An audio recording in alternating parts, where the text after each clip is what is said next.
Americans' trust in societal institutions is plummeting, especially when it comes to the fourth estate. According to a Gallup poll from last year, people actually trust banks more than they do newspapers or TV news in this country. But the distrust of the mainstream has paved the way for a renaissance of alternative media to flourish. And perhaps there's no better example than the Young Turks.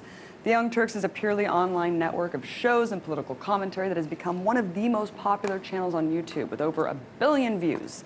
Well, earlier today, I was joined by the founder, host of the Young Turks, and former MSNBC anchor, Cenk Uygur, to discuss why his media platform is far more successful than the corporate media will ever be. I first asked him about the behind-the-scenes story concerning his departure from the corporate press.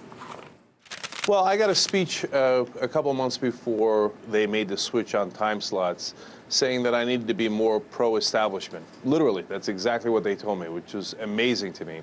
And they said, you know, outsiders are cool, but that's not who we are. This is NBC, we're insiders. And they said that Washington was not happy with my tone. So I'm always amused by people who think that the cable news operators here in America are totally independent. Oh, it's funny how under the thumb that other channels are of governments, et cetera. Our own channels are under the thumb of our own government.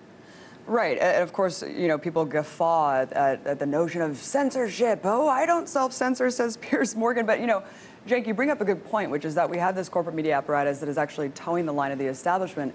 Should that be scary to people? Because, of course, people give RT a lot of flack for towing the line of the Russian foreign policy perspective. But here we have a media apparatus entirely funded by corporations that's towing the line of the U.S. government. Should that be concerning? Yeah, I actually think in some ways it's more concerning because, of course, a giant corporation like Comcast has its own, you know, needs. Comcast owns MSNBC at this point, and they're going to drive in that direction and not necessarily in the direction of what serves the audience best. But they're also intertangled with the government. So, for example, they're right now in the middle of trying to acquire the second largest cable operator. They're, of course, the largest in the country. And in order to do that, they're going to need the permission of the government.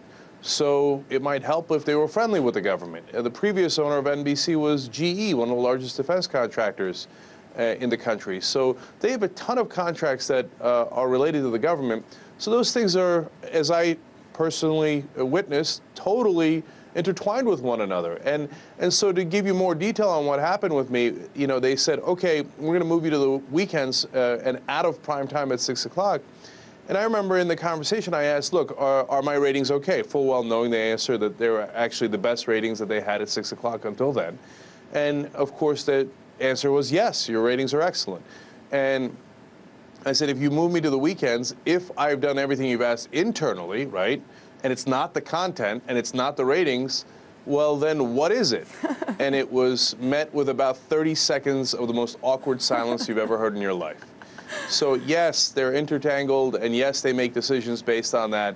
And if Piers Morgan doesn't realize that, he's got his, you know, head buried in the sand. Well, I think people like Piers Morgan, maybe they don't think that they self-censor because they're just super generic and have been kind of groomed for this position because they toe the line so well. I mean, maybe that says a lot about who these people are. But what does it say about the future of this kind of media machine? I mean, CNN, for example, fired over 40 people to replace them with entertainment journalists, and their new model is going to reality TV.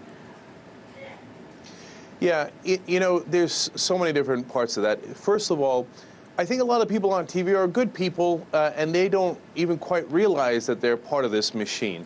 But what happened was they got promoted because they towed the line. Mm-hmm. They think that they got promoted because they were so good on TV. But the reality is most of the people who stuck their head out, like Ashley Banfield was basically literally in her MSNBC days put in a closet because she spoke out against the Iraq war. Now that was back when MSNBC was conservative, right? And so what the person who got the promotion above Ashley Banfield doesn't realize is they got that promotion because they didn't say anything against the Iraq war. They didn't say anything against the government. They didn't say anything about how corporate money totally and utterly controls our politics. So that's how the system moves people up that are willing to play ball and moves people down if they're not. Now, to the idea of the entertainment taking over cable news, look, and I don't mind entertainment news on the Young Turks. We do entertainment news, but it's got its place, right? And if you're supposed to be the most trusted name in news, you should do some news, right? And so for CNN, let me ask an interesting question for you. when's the last time they broke a really interesting investigative story about the government? I can't remember. I'll give you a couple of years to think about it.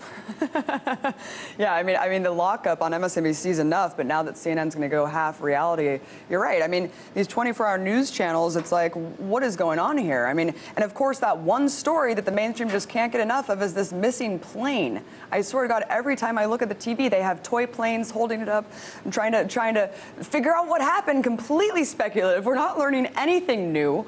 Why is a ghost plane garnered so much nonstop speculative coverage, Cenk? Yeah, look, on the Young Turks, we're in the news business, right? And we do commentary, there's no question about that. And we're very clear with our audience as to what our perspective is. But at least we try to cover the news, and all of the news. So that also means some lighter stuff. We have a whole sports channel, et cetera. But you've got to actually cover all of the news. So when they focus on the plane and only the plane, well, they're doing a great disservice to the rest of the news. Basically, they're saying, we're not really covering the news. We're going to cover whatever is entertaining in the news nonstop, 24/7, because that's what gets us ratings. And yes, CNN's ratings have gone up during this missing plane situation because it's basically reality television. It's a soap opera, and that's how they're covering it. Substantive news is not what they're interested in. There was even an anchor kind of speculating that it might have disappeared with supernatural causes, Cenk. I mean, it's just unbelievable. Oh, sure. And I know that you've, of course, covered the whole ordeal with the CIA spying on the Senate Intelligence Committee. How crazy is the level of paranoia on the Hill that the CIA is now spying on its own watchdogs? Yeah, look, what I love about that story is that the Senate, especially Dianne Feinstein, goes and says, well, look, when we're spying in on you, the NSA is doing that, and we found out because of Edward Snowden's revelations. Well, that's perfectly fine. They had to do it. She literally said there are very big bombs out there. Well, okay. Then 300 million Americans had to be spied in on. But it turns out when the intelligence community is spying in on her, oh, she doesn't like that at all. All of a sudden, it's a whole different ballgame. That might be unconstitutional. You don't say, Senator Feinstein. Yes, that's what we've been saying, and Edward Snowden's been saying all along. Cenk, the Young Turks has turned into an online powerhouse. I mean, you guys are incredible. You have over 1 billion views on your channel. Why do you think the media venture has been so enormously successful? Well, we're just filling a market need. You know, the conservative free market types should love us. So the market need was truth and actually serving the audience rather than sponsors, corporate parents, or the government. And the reason that we now are, you know, over 1.5 billion views is because people go, whoa, look at that. They're doing it with a prompter, they're unscripted, they're real, they're not fake robots on TV, and most importantly, they're not just telling us what the government wants us to hear, they're telling us the actual news. Yeah, Cenk, that's what I like about watching you and Anna. It just seems like we're sitting down and, you know, in our house, just talking to a few friends and kind of really getting into the heart of what people really think. I mean, average people about these stories. It seems like only a few people have been able to figure out a sustainable business model for independent media. Very, very tough right now, an abysmal state of media right now in the country. What's your advice for those trying to start up their own media outlets? Well, so our plan is actually to change the entire media. So how's that for ambitious? and we want to do that through simply doing what we do because I think it'll create two different paths. One is for young startups, they'll say, well, look, if I want to succeed online, which is the only place you can go without gatekeepers, well, obviously the successful model is the Young Turks. So maybe we should do something similar to what they did. So great. But I actually believe that at this point we've been successful enough, and going forward we'll be even more successful as the rates of our audience continues to grow every single month, that the mainstream media will turn, as some of them already have, and behind the scenes talk to us, and say, okay, you guys win. What are you doing right? And then we can tell them, serve the audience, don't serve the government, and hopefully they will copy us, because that's what the one thing that the media is really good at, copying success. So we hope we can change them by just being successful enough. Exactly. You're just doing what the people want to hear, actually. Giving the real news. What a concept. And of course, as you know, I know that you've been following it. Thank you so much for that awesome video breaking down the Piers Morgan thing. But, you know, I was involved in one of my own media controversies worldwide a couple of weeks ago. Since then, it seems like this network is constantly in the crosshairs of the U.S. media. I've come out and criticized the coverage of Crimea from all sides.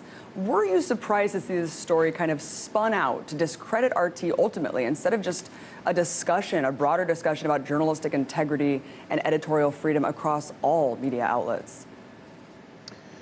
Look, if people were honest and they criticized and questioned, the funding of RT, Al Jazeera, and CNN, right, all of those outlets, then I would say, look, those are legitimate questions that need to be answered, right?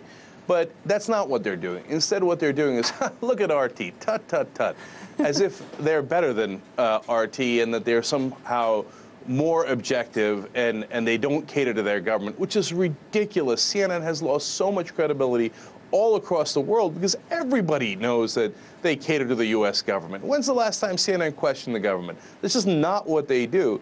So, look, let's take an example of you and me, right? You criticize the Russian actions in Crimea. You're still on RT. I criticize the Obama administration and the U.S. government on MSNBC. I'm no longer on MSNBC. So who has the freer media? Yeah. And Jake, I think that you remember as well as I do that when Al Jazeera first started, I mean, I remember neoconservatives calling it a terrorist network. I mean, and now it's gained a lot more credibility, but it's just amazing, the vitriol against kind of alternative outlets than the corporate media. Cenk, of course, the war on words being waged all over the networks, Russia versus the U.S. I just feel like it's the Cold War 2.0 here. I mean, do you think that there's a concerted effort, propaganda-wise, to reignite the Cold War? Because I sure do. Yeah, it's really interesting, and it's so hard to get propaganda-free news out of what's happening in Ukraine, Crimea, Russia, et cetera. The Russians have their own, points that they want to push forward. The Americans in the West have their points that they want to push forward, and they do it in so many different ways. And, I don't know what Russia's motivations are other than taking Crimea, which they clearly have, right, at this point, with the referendum going 97% in their favor. I don't know if they want to be more aggressive militarily, territorially, et cetera. But I do know there's a significant contingent inside the U.S. who loves war. And that's, of course, partly what Eisenhower warned us about, the military-industrial complex. The more war we have, and the more just the threat of war creates a panic situation where we have to do more and more defense spending.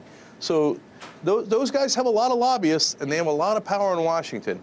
So some people make a lot of money and love it when we beat the drums of war.